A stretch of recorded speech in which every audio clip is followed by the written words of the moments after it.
خب بریم که سریع تحلیل بیت کوین رو بگیریم. امروز باید حواسمون به آلت کوین ها باشه. خودم یه خورده ناخوش احوالم، احتمالاً امروز کلا استراحت کنم، پس حتما تا آخرش همراه هم بمون.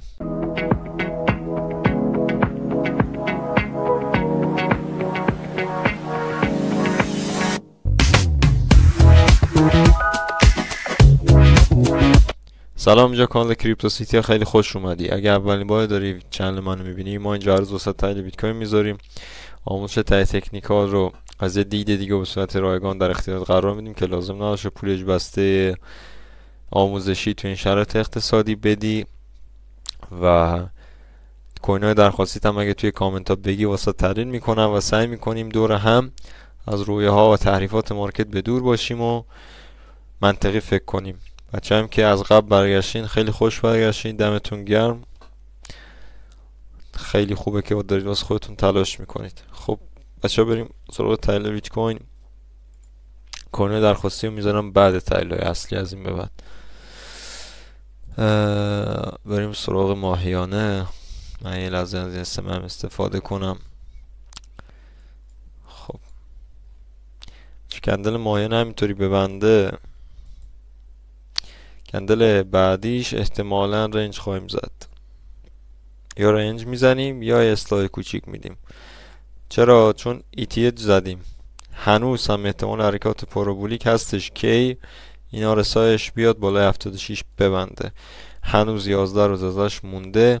حجمش نگید کمه، اینجا بایننس فی بیت کوین رو صفر کرده بود. حجمش خوبه با اینکه 11 روز هنوز ازش مونده. حجمش از کندلای بسته شده ماهای گذشته هنوز بیشتره. خب بریم سراغ ماهیانه. بریم ماهیانه. اگه باز بکنه هفتگی عوض میخوام. خب کندل هفتگی، کندل هفته پیش کندل خوبی بست، هم حضور فروشنده توش بود با این شادو، همین که یه بادی پرقدرت داشت. حجمش هم نسبت به کندل‌های گذشتهش بهتر بود و این نکته بهتر توی اووربای بستش. اصولا وقتی توی اووربای میبندیم مثل اینجا، بعدش حرکت‌های شارپمون ادامه دار میشه. مثل اینجا حرکت ادامه دار خواهد شد. حالا شاید این هفته یا هفته بعد خورده شتاب حرکتمون گرفته شه، مثل اینجا خورده اذیت بشیم، ولی بعدش که دوباره توی اووربای میبندیم، بچه‌ها RSI پایین نگاه بکنید، ترسری که بالای 70 بستیم، بعدش دوباره حرکت‌های شارپو داریم. اوکی، پس هنوز احتمال حرکت های شارپمون هست. تارگت هامون هم یه چیزی بین 98000 تا 100000 خواهد بود. نه با قطعیت، یه چیز حدودی در آوردیم. هفتگی بیاد همینو قرمز کنه، بیاد با یک شادو تمیز قرمزش کنه، یعنی مثلا بیاد بادی 85 بنده یه شادو بزنه تا مثلا 93. اون اصلاح رو میریم، احتمالا میریم که اصلاح داشته باشیم تا 80000. لول بعدی اون 76000 هستش. مادامی که هنوز بالای 76000 هستیم اوکیه و از اوضاعمون خوبه. توی روزانه من در مورد کندل دیروز صحبت کنم. چون کندل دیروز کندل برزخ بود، کندل اذیت. یه دو رفت اوردرهای شورت بالا رو لیکوید کرد، اونایی که شورت گرفته بودن. یه دورم اومد یه ناخونکی به اوردرهایی که لانگ بودن این پایین باز کرد.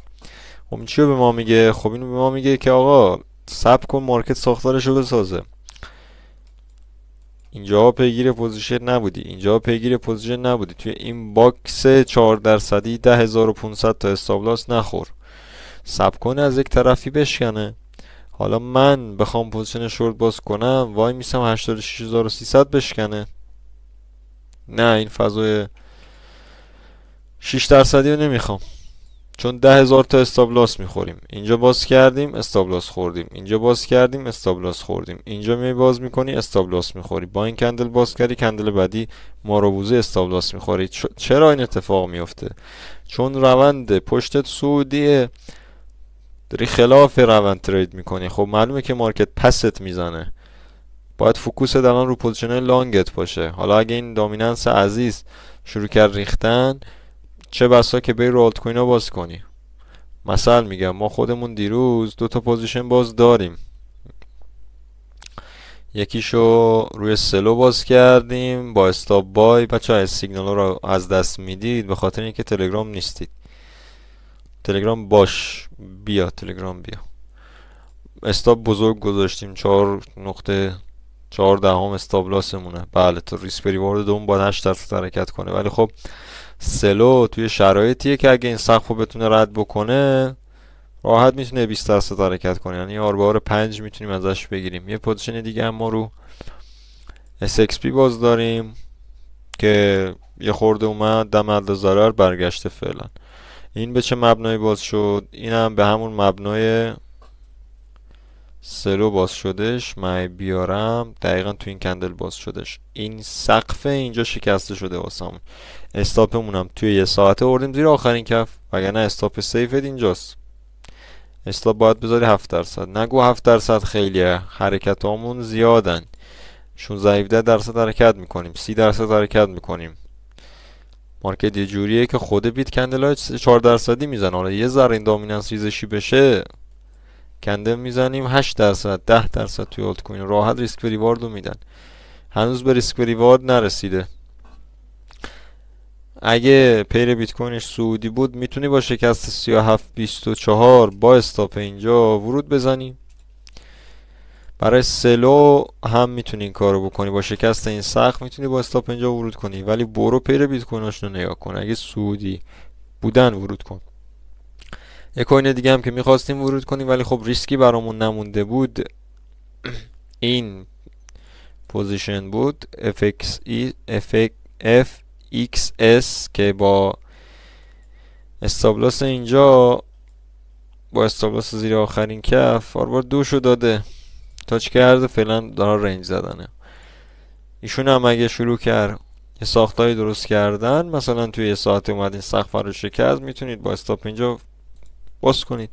به نظرم باید لول 2.608 ساب کنید بهتره. یه ساختاره اینطوری اگه گیرتون بیاد با تعداد برخوردهای بالا سیف تره، دیرتر استاپ لاستون میخوره، یا همونو پوزیشن باز نمی کنید استاپ لاستون رو بزنه.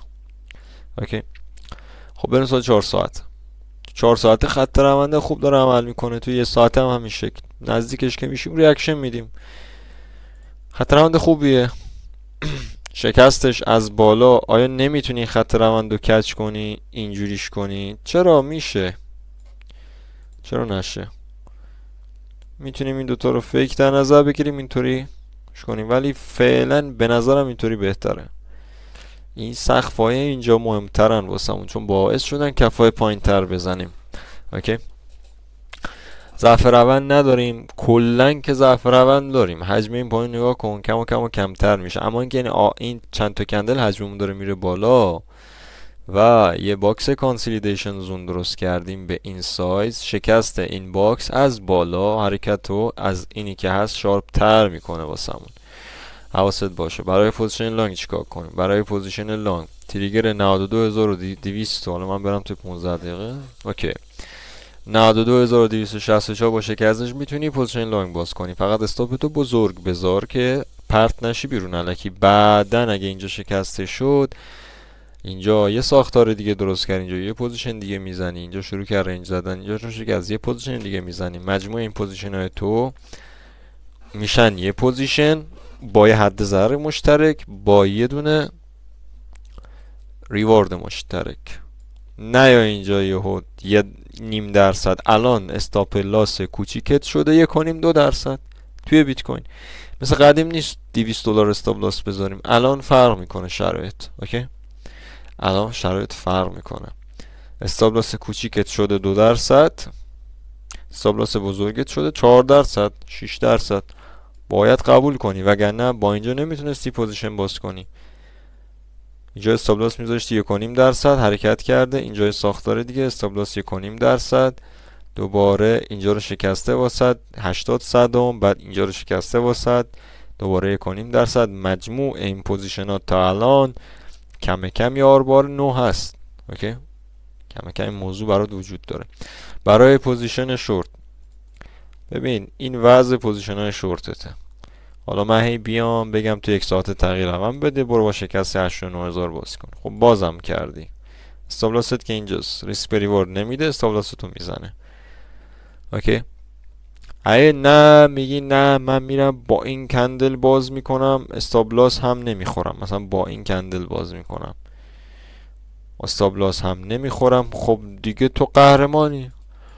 بلدی برو باز کن، بلدی برو اسکلپ بکن. من توی استراتژی میشه اسکلپ کنم، من دوست دارم یه پوزیشن باز بمونه، بره تا ریسک ریوارد 10 15 یهو ترید 3 هفته‌مو بده. مریضم مگه هر روز بشینم پشت چارت بست که پوزیشن باز کنم؟ خب یه پوزیشن رو باز میکنیم همراهش میمونیم دیگه. بچه دیروزم برای اسپات، حالا بچه‌ای که ورود نزدن، ماجیک رو ورود زدیم با استاپ لاس اینجا 20% استاپ لاس گذاشتیم. چرا ورود زدی؟ خب چون روزانش اینجا بسته شد، حالا زودتر ما شکستیمش تو 4 ساعته، اینجا یه دونه استاپ بای گذاشتیم. پوزیشنمون میتونستی استاپ لاس تو بذاری اینجا، من سیف گذاشتم، من دوست دارم زیاد بمونم توی پوزیشن چون ماجیک خیلی راه داره اگه بخواد حرکت بکنه بره سقف‌های قبلیش، راه زیاد داره. ریسک ریوارد 20 هم بده توی 400%، من راضیم. 2% ریسک کنی روی سرمایت، اوکی، 40% سود میده. ورود بعدیمون یه ساب میکنیم توی روزانه اینجا ساختاری بده که زودتر از 55 سنت ورود کنیم، یا ورود بعدیمون 55 سنته، اوکی. ورود بعدترش میره طرفای 63 سنت یا همین 67 سنت، اوکی. برای پوزیشن شورت توی بیت کوین من بگم باز نمی کنم، دوست داری برو با 89748 باز کن، ولی استاپ لاس تو حداقل بزرگ بذار که زود استاپ لاس نخوری. اگه با شکست اینجا باز کردی، اگه نه اومد اینجا از دست رفت به این خط روند پول بک زد، اینجا شروع کرد رنج زدن، اینجا یه دونه استاپ لاس کوچیک بگیر، سری سیو سود بکن، پوزیشن تو باز بکن. ولی حواست به این دامیننسه باشه موقعی که داشت اینجا شکست میداد. اگه این دامیننس داشت قرمز میزد برو خود بیت کوین باز کن، اگه داشت سبز میزد بگرد دنبال آلت کوین. آلت کوین ها پوزیشن شورت خوبی بهت میدن، پوزیشن شورت خوبی بهت میدن. بریم سراغ توتال دو. خب هفتگی خوبی داره میبنده، بتونه بالا 1.215 ببنده. تارگت بعدی توتال دو 1.447، بعدیش میره طرفا 1.601، بعیدم نیستش. اصلاح نمیخواد بده، اصلاح مادام تا 1.083 منطقیه. تو روزانه لول استاپ لاسمون اومده بالاتر، 1.112 کندل ببنده، اوکی، میریم پیش فاز تغییر روند توتال دو، این کارو میکنیم. خبر خوب، دیروز کندل بالا این سقف واسطه، خیلی عالی. باز یعنی حرکت ادامه داره؟ بله میتونه ادامه دار باشه. میریم تو 4 ساعته برای تریگرامون. تریگر 1.215 خیلی تریگر خوبی شده الان، حتما برو با این لول شکست کندل بالاش بس برو پوزیشن لانگ روی آلت کوین باز کن. آلت کوینی که به پیر بیت کوین سعودیه.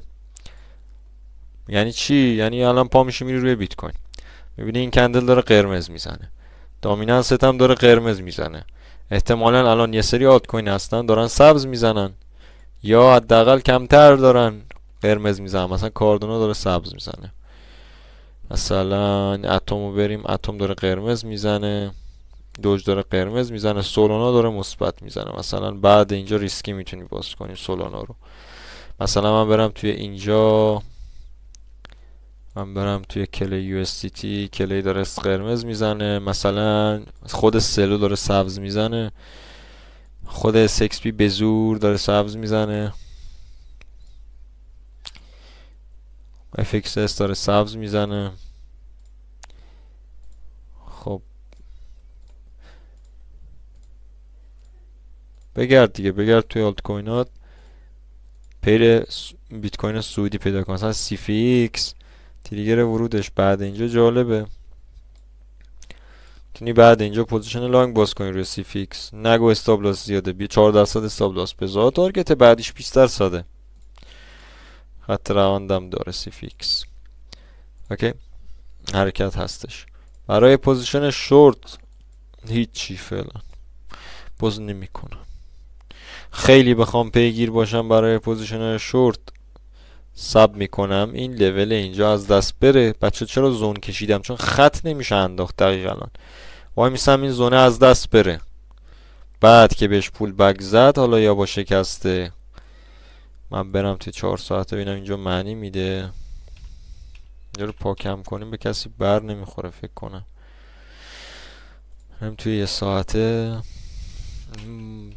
بود چه فرقی داشت میکرد. برای تریگر ازش استفاده کردیم یا با 1.122 یا با 1.085 پوزیشن هم باز میکنم. میتونی حتی زودتر هم تریگر بزنی. ولی یه موضوعی حتما لازم نیست وایسی توتال دوتم بشکنه، چون یه سری آلت کوین که حجمشون کمه اوکی وقتی حرکت میکنن روی این توتال دو خودشونو نشون نمیدن. چیکار میکنی؟ میری پیر بیت کوینش رو نگاه میکنی.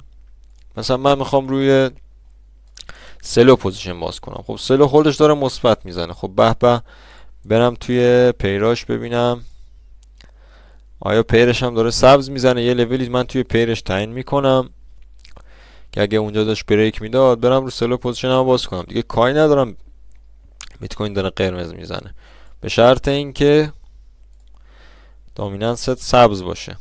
عذر میخوام قرمز باشه. خب الان سلو مثلا بیاد بالا 789 خوبه، یا مثلا SXP بره بالا این لول 409 خوبه برای پوزیشن لانگ. برو پوزیشن باز کن، فوقش استاپ لاس میخوری. این همه توی مارکت رنج پوزیشن باز نکردی، باز میکردی 10500 بار استاپ لاس میخوردی. مثلا همین الان که خودتو کشتی توی این باکس بیت کوین داره 1000 تا پوزیشن باز میکنی. وقتی مارکت میخواد روند بگیره چرا نمیری پوزیشن باز کنی؟ چرا این کارو میکنی؟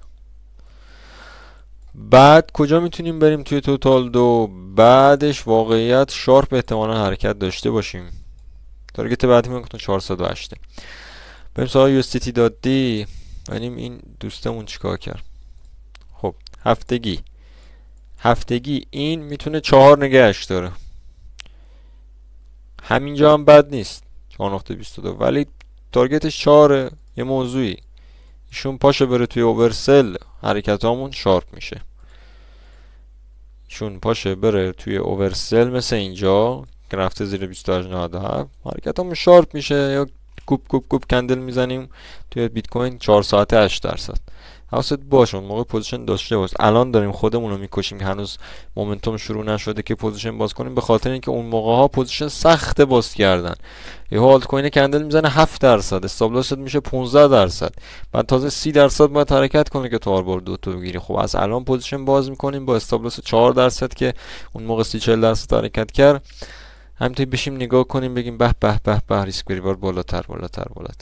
اوکی، امیدوارم درک کرده باشید چی دارم میگم. خیلی مهم بود برای پوزیشن.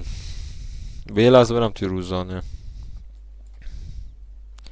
امروز بتونیم بالا 4.22 ببندیم. حالا اینجا توی 4 ساعت پایین تره 4.18 20 ببندیم 19 ادامه حرکت رو خواهیم داشت به سمت بالا. پول بک نمیخوایم بزنیم. والا چند بار زدیم ناموفقه، مثل اینکه یه بار به 4.49 زدیم، یه بار دیگه اینجا سعی کردیم بریم لول‌های بالاتر نتونستیم بریم. اینجا رو که مشخص کرده بودیم چند بار داره بهش ریاکشن نشون داد نه نمیتونه بره بالاتر. اوکی، برای پوزیشن من پاشم برم توی 15 دقیقه. تریگر 4.21 تریگر زود هنگامته برای پوزیشن لانگ. زود هنگام تریگر سیفت میاد 4.20 4.19 خیلی سیفه 4.16 است. ایدئالش اینه ساب کنی اینجا ریاکشن دیگه نشون بده باشه که اینجا ساب باز کنی، یا اگه اون آلت کوین مد نظرت پیر سعودیش پیر بیت کوینش خیلی سعودی بود برو باز کن، کاری به یو اس دی نداشته باش، برو پوزیشن تو باز کن. بریم سراغ کوین درخواستیتون. یه دونه فایل کوین بود، یه دونه ریف، یه دونه ALI. خب فایل کوین رو من اصلا اینجا چارتشو دارم واسهتون تحلیلش بکنم. منتظرم تریگر ورود بده، فایل کوین نمیده. خب برای تریگر ورود بچه‌ای که اینجا خریدید خب خریدید دیگه. بچه‌ای که مثل من نخریدید و جا موندید، جا هم نموندیم، ما هنوز بریک نداده، فقط این باکس رو زود پری بریک اوت میتونستیم باز کنیم. شکست 4.812 خوبه برای خرید فایل کوین با استاپ اینجا یا ریسکی اینجا. اما یه موضوعی باید بری پیر بیت کوینش رو نگاه کنی. مثلا پیر بیت کوین فایل کوین اینجا گیره این خط چنل نزولی است.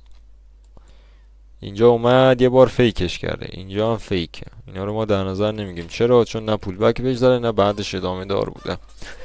توی 4 ساعته شکست این خط رونده و یه دونه پول بک بهش بزنه، چون مثل اینکه خط روند قویه، هر سری میره بالاش، نمیتونه تثبیت بده. اینجا بیاد بشکنه یه پول بک بده، اینجا شکست، میتونی بری فال کنی، یه مقدار ریسک کنی بخری، میتونی این کار رو انجام بدی. RSI روزانه هم پا شد رفت بالای 5188، اونم تایید خوبیه. این که شکست، پا میشی میری توی فایل کوین دنبال تریگر ورود میگردی. مثلا به به تریگر 4.812 تریگر خوبیه، من برم یا فال کوین رو لانگ کنم اصلا توی فیوچرز، یا اصلا بخرمش برای اسپات. بخرمش، فقط مدیریت سرمایه میکنی، حد ضرر میذاری، قمار نمیکنی با پولمون. پولتو پیدا نکردی از جایی، زحمت کشیدی واسش. اوکی، اگه اینا رو نمیدونی برو پلیلیست تای تکنیکال رو ببین. کوین بعدی ریف. خب گشتم دنبال ریف، پیر بیت کوین نداشت، مجبوریم خود چارت رو تحلیل کنیم.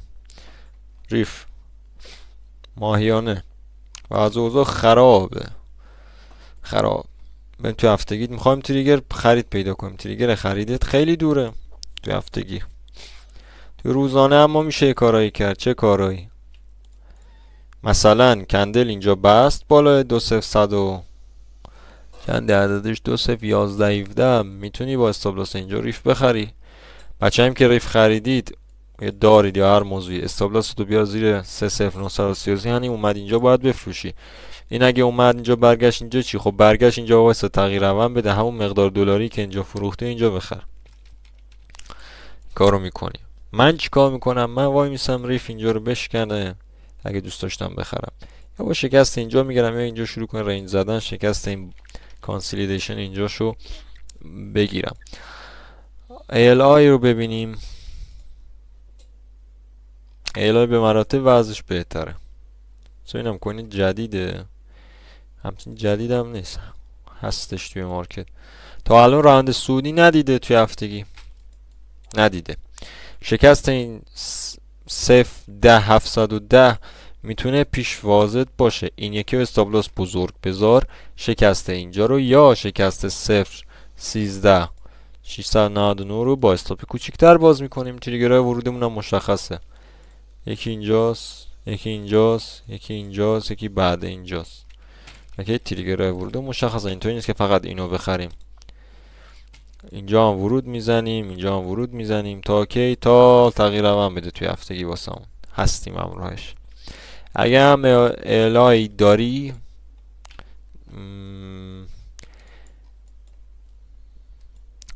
به استابلاس سیفت میاد اینجا 18% پایین تر، 208152 رفت.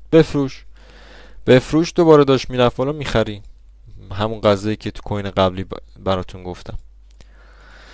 خب خیلی ممنون که تا اینجا ویدیو همراه بودی. حتما اگه از محتوای چنل خوشت اومد چنل رو ساب بکن، نوتیفیکیشن هم اگه روشن کنی زودتر تحلیل رو میبینی، زودتر ویدیوهایی که من میذارم میبینی. این ویدیو رو حتما واسه دوستات هم بفرست، چون الان خود فومو توی مارکت زیاده. این دامیننس هم که سعودیه یه اصلاح میزنه بیت کوین، پالت کوین ها پودر میشن، فومو میشن، میفروشن. و اینکه همین روز خوبی داشته باشی، مواظب خودت باش.